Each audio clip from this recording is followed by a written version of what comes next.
حضرت سودا انہما نبی کریم صلی اللہ علیہ وآلہ وسلم کی زوجہ مطہرہ اور ہماری اما جان حدیث کی راوی ہیں، وہ فرماتی ہیں میں نے عرض کیا یا رسول اللہ صلی اللہ تعالی علیہ وآلہ وسلم کتنی شرم کے قابل یہ بات ہے کہ ہم ایک دوسرے کو برہنہ حالت میں دیکھیں گے۔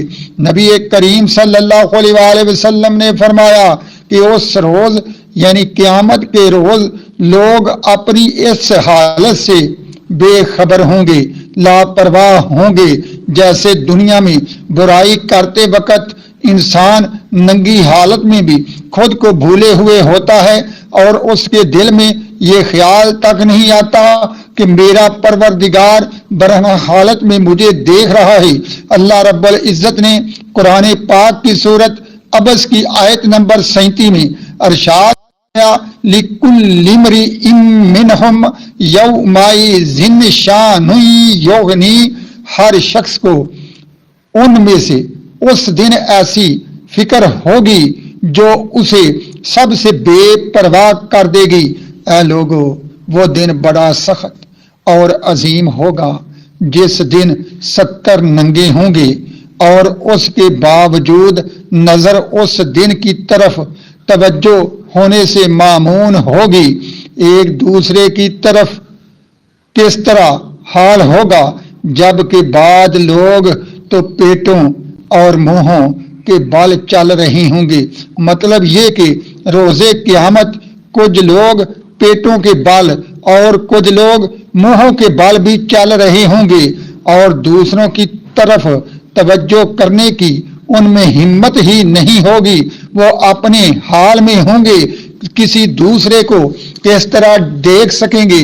گرامی قدر حضرات، آپ روزانہ سماعت فرماتے ہیں، بیان سمجھنے کی کوشش کیجئے اور یہ دل میں یقین پیدا کر لیجئے کہ قیامت آ کر رہنی ہے اور آخرت کے لیے ہمیں خود کو تیار کرنا چاہیے اور آخرت میں حساب دینے کے لیے اللہ کے پاس کھڑا ہونے کے لیے اپنے آپ کو تیار کرنا چاہیے۔ تو سنیے، نبی کریم صلی اللہ علیہ وآلہ وسلم کی اس حدیث پاک کے راوی حضرت ابو ہریرہ ہیں، فرماتے ہیں کریم لجپال آقا نبی کریم صلی اللہ علیہ وآلہ وسلم نے فرمایا قیامت کے دن لوگوں کو 3 اصناف میں اٹھایا جائے گا۔ پہلی یہ ہے، سوار ہوں گے کچھ لوگ قیامت کے روز اور کچھ لوگ پیدل ہوں گے اور کچھ لوگ جو ہے منہوں کے بال چل رہے ہوں گے۔ استغفر اللہ۔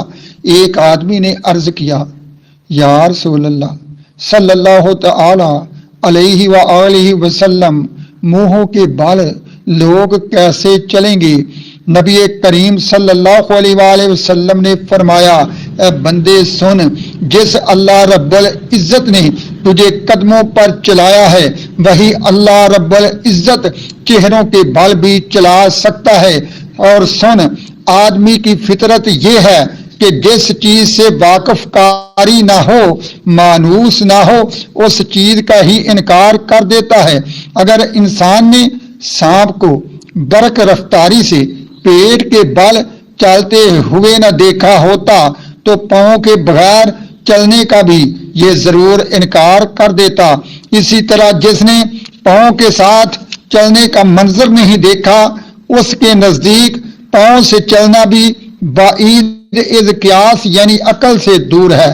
قیامت کے دن کسی بھی عجیب امر کا انکار کرنے سے بچو، صرف اس وجہ سے انکار نہ کرنا کہ دنیاوی قیاس اس کے مخالف ہے۔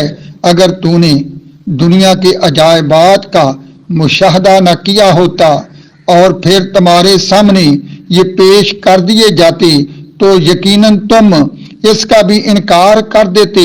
اپنے دل میں اپنی وہ صورت لاؤ جب تم ننگے بدن، برہنہ، ذلیل اور حیران پریشان کھڑے اپنے متعلق سعادت، خوشبختی اور شقاوت، بدبختی کے فیصلے کا انتظار کر رہے ہوگے۔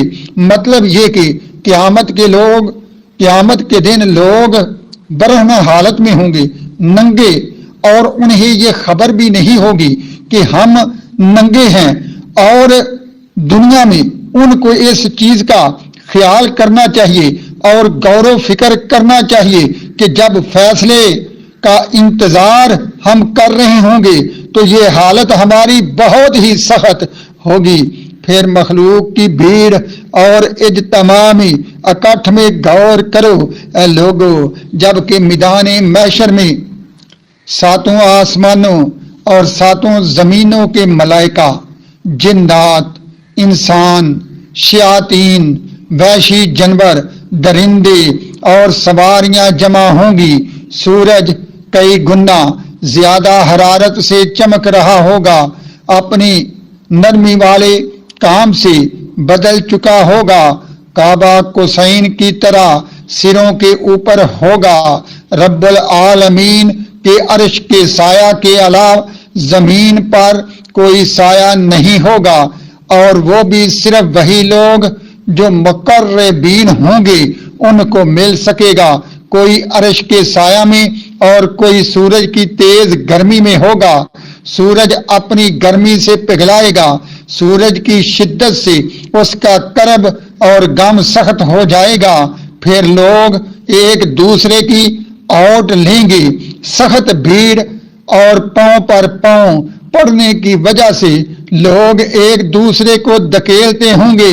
اے لوگو، قیامت کا منظر ہے، تصور کرنے کی کوشش کرو، اور تصور کرتے ہوئے اللہ کا خوف اپنے اوپر طاری کرو۔ جب اللہ کا خوف طاری ہو جائے تو پھر اللہ کی عبادت کی طرف رغبت کرو۔ جب اللہ کی عبادت کی طرف رغبت کرو گے تو اللہ رب العزت تمہاری عبادت کو قبول فرمائے گا، اور روز قیامت کے حساب کتاب میں آسانی ہوگی۔ اے سننے والوں سنو، آسمانوں کے جبار اللہ رب العزت کے سامنے پیشگی کے وقت رسوائی اور ذلت کا حیا اور خجالت اس کے ساتھ مزید ہوگی۔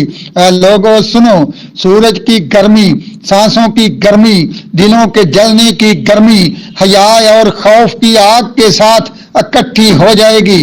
ہر بال کی جڑ سے پسینہ نکل آئے گا، لوں جو ہے انسان کا اس سے پسینہ نکلے گا، رگ جو ہے اس سے پسینہ نکلے گا، حتیٰ کہ میدان قیامت میں وہ پسینہ بہنا شروع ہو جائے گا۔ پھر اللہ تعالیٰ کے نزدیک بندے کے مقام و مرتبہ کے مطابق بدن پر وہ پسینہ بلند ہونا شروع ہوگا۔ اور سنو، وہ پسینہ جو قیامت کے میدان میں بہہ رہا ہوگا، بعد کے گھٹنوں تک، بعد کی کوکھ یعنی پیٹ تک، بعد کے کانوں کی لو تک لوگ اس پسینے میں ڈوبے ہوئے ہوں گے۔ اللہ سے پناہ مانگیے